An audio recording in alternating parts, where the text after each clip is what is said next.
आपसे निवेदन है कि इस परिवार के साथ खड़े मांगे, हमारी मांगे।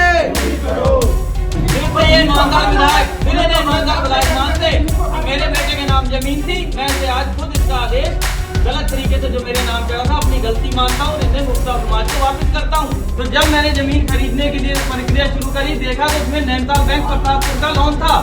मैंने वो लोन अपने हाथों से उसके द्वारा जमा करवाया, जिससे मैं आज अगर विधायक पांडे जी के खिलाफ अगर हम लड़ रहे हैं तो उसकी अगुवाई हमारी ये बेटी 40 की। दोस्तों, उत्तराखंड के बाजपुर में जमीन विवाद अब बड़ा सियासी और सामाजिक मुद्दा बनता जा रहा है। एक किसान परिवार है जो अपनी खरीदी हुई जमीन पर हक जता रहे हैं, तो दूसरी ओर जनजाति परिवार हैं जो इसे अपनी पैतृक संपत्ति बता रहे हैं। इसी विवाद के बीच बीजेपी के विधायक के खिलाफ किसानों ने मोर्चा खोल दिया और धरना प्रदर्शन के साथ आत्मदाह तक की चेतावनी दे दी। आखिर सच किसके साथ है? क्या किसान परिवार के साथ धोखा हुआ या फिर जनजाति की जमीन पर अवैध कब्जे का मामला है? क्या इस पूरे विवाद में प्रभावशाली लोगों की भूमिका भी जांच के दायरे में आएगी? क्या कहना है बीजेपी के चर्चित विधायक का? बताऊंगा आपको पूरी खबर। कैसे एक 40 दिन की नवजात भी बैठ गई धरने पर। नमस्कार, पहला पंकज रौतेला, आप देख रहे हैं अपना उत्तराखंड न्यूज। दोस्तों, उत्तराखंड के बागपुर क्षेत्र के ग्राम सिमलपुरी में जनजाति भूमि विवाद एक बड़ा मुद्दा बन रहा है। मौजूदा वक्त में जमीन पर काबिज किसान परिवार और किसान संगठनों ने बीजेपी के विधायक पूर्व कैबिनेट मंत्री अरविंद पांडे के खिलाफ मोर्चा खोला है। सवाल तमाम हैं, मुद्दा कैसे बड़ा बना, जरा सुनिए तो। हमारे यहाँ निर्मल सिंह जी ने जमीन खरीदी 2022 में। इनकी माता है विधवा, 3 एकड़ 15 डेसिमल जगह खरीदी। अब अचानक से तो अपना खेती बाड़ी कर रहे थे। परसों कल इन्हें पता चला कि विधायक पांडे जी यहाँ पर आए और इनकी जो जमीन थी, जो जिसके नाम इनके खतौनी थी, वो कटवाकर और हमारे किसान है बुक्सा समाज के उनके नाम चढ़वा दी। अब भाई जब इन्होंने पूछा कि ये क्या है मामला क्या नहीं, तो पता लगा जी 2012-13 में या 11 में गलत तरीके से जो बुक्सा समाज की जमीन पांडे जी के बेटे ने अपने नाम करवाई थी, वो आगे गुरविंदर सिंह जी को बेची गई और बेचने के बाद आगे इन्होंने खरीद ली वो जमीन। अब भाई पांडे जी ने बुक्सा समाज के साथ तो चलो इंसाफ कर दिया, उन्हें जमीन दे दी, लेकिन ये समाज ये बेचारे किसान क्या करेंगे? अब ये तो किसान बर्बादी की स्थिति में पहुंच गए। तो ये कल परिवार को जब पता चला कि हमारी जमीन जा रही है, उससे नाम भी हट गया, प्रशासन इसमें कब्जा लेने की तैयारी में है, तो ये तो कल सदमे में थे और खुदकुशी करने की कोशिश में थे ये लोग।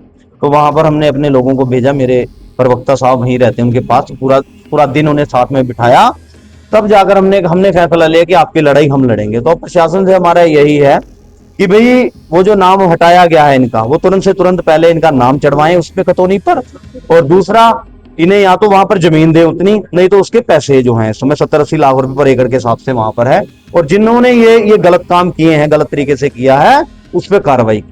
दोस्तों, जो जानकारी आई वो ये कि गुरुवार को किसान संगठन और प्रभावित परिवार एसडीएम कार्यालय पहुंचते हैं, जहां उन्होंने जोरदार प्रदर्शन किया, विरोध जताया। प्रदर्शनकारियों ने हंगामा करते हुए कार्यालय में ताला लगाने तक की कोशिश की, लेकिन पुलिस ने समय रहते रोका।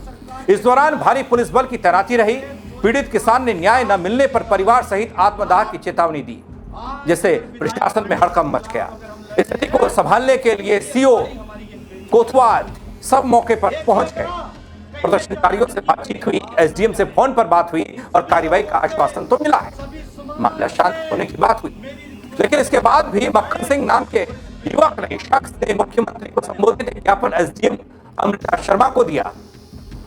इस पूरे मामले पर एसडीएम का बयान भी आया, यानी कि यहाँ दाल में काला नहीं, पूरी दाल काली है। सुनिए एसडीएम से आयुवा को। कि ये जो अतुल पांडे जी के द्वारा 229B करके बोक्सा समुदाय की जो ज़मीन थी वो 229B के अंतर्गत अपने नाम पे कराई गई थी। उसके क्रम में उसके बाद उनके द्वारा 2020 के आसपास इसका विक्रय भी कर दिया गया, और जो विक्रय जिनको की गई थी उनके द्वारा भी ये पुनः विक्रय कर दी गई। और आज की डेट में जो ये मक्खन सिंह हैं जिनको विक्रय की गई थी, वो यहाँ कार्यालय में उपस्थित हुए थे और इनके द्वारा इनकी मांगे हैं कि जो हमारी ज़मीन है या तो हमें उसका पैसा दिलाया जाए या हमसे हमारी ज़मीन ना छीनी जाए, या जो भी संबंधित पक्षकार हैं जिनके द्वारा ये ज़मीन विक्रय की गई थी वो हमको उतनी ही ज़मीन खरीद के कहीं और दें। तो इसी के संबंध में इन्होंने अपना एक ये मांग पत्र रखा है, क्योंकि प्रकरण अभी जांच इसमें चल रही है ऑलरेडी, क्योंकि जिस दिन बोक्सा समुदाय यहाँ पर उपस्थित हुए थे उसी के क्रम में जांच गतिमान कर दी गई थी। तो अभी इस प्रकरण में जांच गतिमान है, तो सभी इनकी भी जो मांगे हैं और जो इनका पक्ष है उसको भी संबंधित जांच में सम्मिलित किया जाए। दोस्तों, एसडीएम को दिए गए ज्ञापन में यह बताया गया कि साल 2022 में ग्राम सेमलपुरी बाजपुर में 3 एकड़ 15 डेसिमल भूमि खरीदी गई। ये जमीन गुरविंदर सिंह के माध्यम से खरीदी गई थी, जिन्होंने इसे पहले अतुल पांडे से खरीदा था। दोस्तों, अब यह आरोप सामने आया है कि जमीन साल 2011 में अतुल पांडे द्वारा गलत तरीके से बुक्सा जनजाति से अपने नाम करवाई थी और उसके बाद मौजूदा वक्त में जमीन का नाम फिर से जनजाति के नाम पर दर्ज करा दिया गया, जिससे खरीदार किसान परिवार मुश्किल में आ गए। पीड़ित परिवार ये कहते हैं कि उन्होंने पूरी रकम देकर वैध तरीके से जमीन खरीदी थी, इसलिए उन्हें न्याय मिलना चाहिए।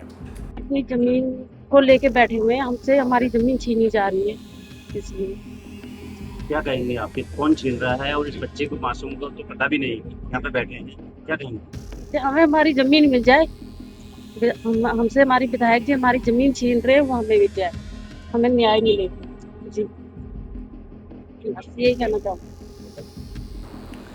वहीं दोस्तों, दूसरी ओर बुक्सा जनजाति परिवार का यह दावा है कि यह जमीन उनकी पैतृक संपत्ति है और कानून के अनुसार इसे किसी गैर जनजाति व्यक्ति को नहीं बेचा जा सकता। आरोप यह है कि 2010-11 में फर्जी दस्तावेजों के आधार पर यह जमीन अतुल कुमार के नाम पर कराई गई। परिवार का यह कहना कि कोर्ट से फैसला उनके पक्ष में आने के बावजूद उन्हें अब तक जमीन पर कब्जा नहीं मिल पाया है। हमारी जमीन छीनी जाएगी। अगर किसान के खेत में खड़ी फसल को आग लग जाए, किसान के आंखों से आंसू आ जाते हैं, जब वो जमीन ही चली जाएगी तो क्या होगा? प्रशासन छीन रहा है। जो यहाँ के विधायक हैं, जिन्होंने उस समय गलत तरीके से इस जमीन को अपने नाम पे कराया, पहले कराया, 8 साल रखने के बाद बेच दिया, पैसा भी जेब में ले लिया, फिर दोबारा 8 साल और आगे बढ़े, 7 साल, जब 15 साल आज उस काम को हो गए, तो उसके बाद वो आके ये कहते हैं कि गलती से ये मेरे से हो गया, अब मैं बुक्सा समाज के साथ हूँ। मैं फोन पे भी उनसे बात कर रहा हूँ और उनके कहने पर कि अंकल जी, उनका फोन आता है बुक्सा समाज के बेटों का, संजू नाम भी बताया इन्होंने उसका, कि गलती हो गई, जो हो गया उस चीज को छोड़ो, अब मैं तुम्हारा नाम इस खतौनी में दर्ज करा रहा हूँ, और जिसे वो कल करा कर गए। दोस्तों, मौजूदा वक्त में भूमि पर काबिज किसान मक्खन सिंह का यह कहना कि उन्होंने दिसंबर 2022 में यह जमीन वैध रूप से खरीदी थी। खरीद के समय सभी सरकारी अधिकारियों ने जमीन को विवाद रहित बताया था और उनके नाम दाखिल खारिज हो चुका है। और इतना ही नहीं है, उन्हें बैंक से लोन भी मिल चुका है। किसानों ने यह मांग की है दोस्तों, या तो जमीन उनके नाम पर बहाल की जाए या फिर मौजूदा बाजार मूल्य के अनुसार उन्हें राशि वापस कर दी जाए। सुरक्षा की भी मांग की गई है।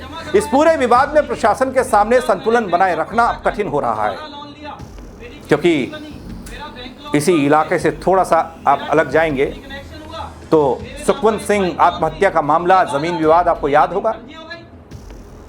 वहां पर भी एक किसान परिवार काफी दिनों तक परेशान था। सुखवंत सिंह ने आत्महत्या का कदम उठाया था। उसके बाद की कहानी अब सब जानते हैं। लेकिन एक बार फिर से ऐसा ही जमीन विवाद, जिसमें कनेक्शन जुड़ा बीजेपी के विधायक अरविंद पांडे का भी। किसान परिवार अपनी वैध खरीद का दावा कर रहा है, लगातार विरोध और आत्महत्या की चेतावनी तक दे रहा है। तनावपूर्ण माहौल बना हुआ है। गुल्लर भोज नगर पंचायत के चेयरमैन इस मामले में सवाल उठाते हैं, आखिर जनजाति की जमीन अपने नाम कराने वाले लोग कौन हैं?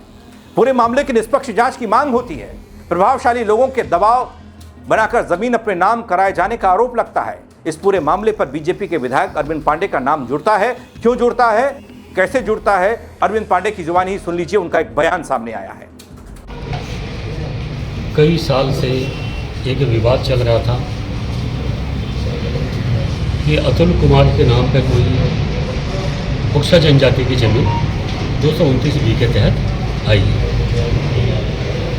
जब इसका पता हमको चल तो गया था, ऐसा नहीं कि मैं नहीं चला, पता चल गया था, लेकिन उन्होंने दोष के आधार पे तुला सिंह जी आज जिंदा नहीं है। तुला सिंह जी ने इस विषय को उन्होंने अपील किया कमिश्नर के यहाँ। नोटिस या इसकी जानकारी हमको भी प्राप्त हुई। हमने 2 साल जो मुकदमा चला कमिश्नर साहब के यहाँ, उस मुकदमे में हमने अपनी तरफ से कोई वकील खड़ा नहीं किया।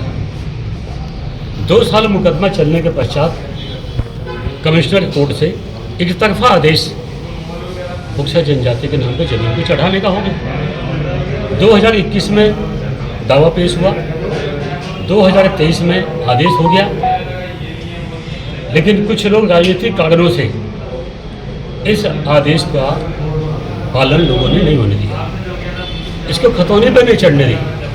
मैंने व्यक्तिगत कई अधिकारियों को फ़ोन भी किया कि जब कमिश्नर का आदेश हो चुका है तो तत्काल उसको खतौनी में चढ़ा के बुक्सा जनजाति को, उस व्यक्ति को लाभ इसका देना चाहिए। उनके परिवार के लोगों के फ़ोन भी मुझे आए।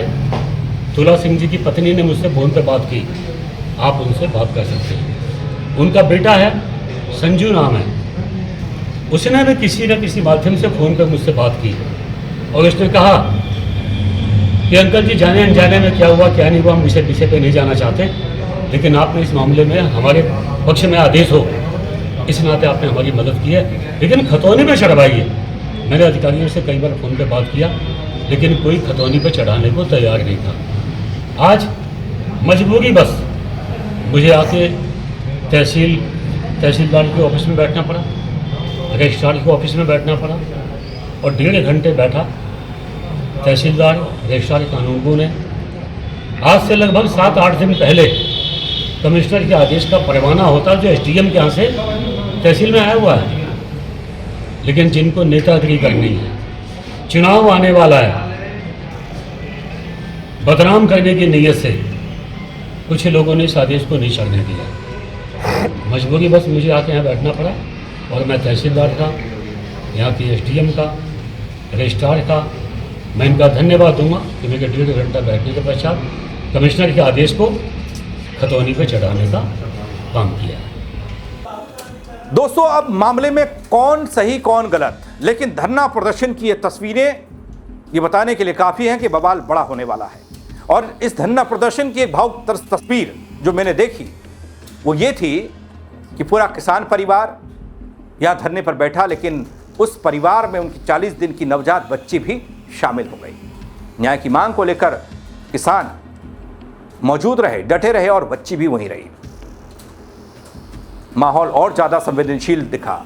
परिवार ने कह दिया इस जमीन से उनकी बेटियों का भविष्य जुड़ा है, वो इस किसी भी कीमत पर खोना नहीं चाहते। ये मामला प्रशासन, कानून और सामाजिक संतुलन की कसौटी पर कसा जाएगा। कहते हैं जांच जारी है, सुरक्षा व्यवस्था भी कड़ी कर दी गई है। लेकिन दोस्तों, अब देखना यह महत्वपूर्ण है कि इस जटिल भूमि विवाद का समाधान किस तरीके से निकाला जाता है। लेकिन ऐसे मामलों पर जमीन पर अवैध कब्जों को लेकर सुखवंत सिंह जैसे किसान अपनी जान देने को मजबूर हो जाते हैं। इतनी छूट ऐसे दबंगों को जो सियासी सरपरस्ती में या ऐसे बड़े लोगों के संरक्षण में सब्सक्राइब कीजिएगा। मेरे साथ जुड़ने के लिए आप सबका बहुत शुक्रिया। जय उत्तराखंड। सबसे निवेदन है इस परिवार के साथ खड़े हमारी मांगे ये ईमानदार विधायक मानते मेरे बेटे के नाम जमीन थी, मैं से आज खुद इसका आदेश गलत तरीके से जो मेरे नाम चढ़ा था अपनी गलती मानता हूँ, इन्हें मुफ्ता समाज को वापस करता हूँ। तो जब मैंने जमीन खरीदने के लिए प्रक्रिया शुरू करी, देखा तो उसमें नैनीताल बैंक प्रतापपुर का लोन था। मैंने वो लोन अपने हाथों से उसके द्वारा जमा करवाया, जिससे मैं आज अगर विधायक पांडे जी के खिलाफ अगर हम लड़ रहे हैं तो उसकी अगुवाई हमारी ये बेटी 40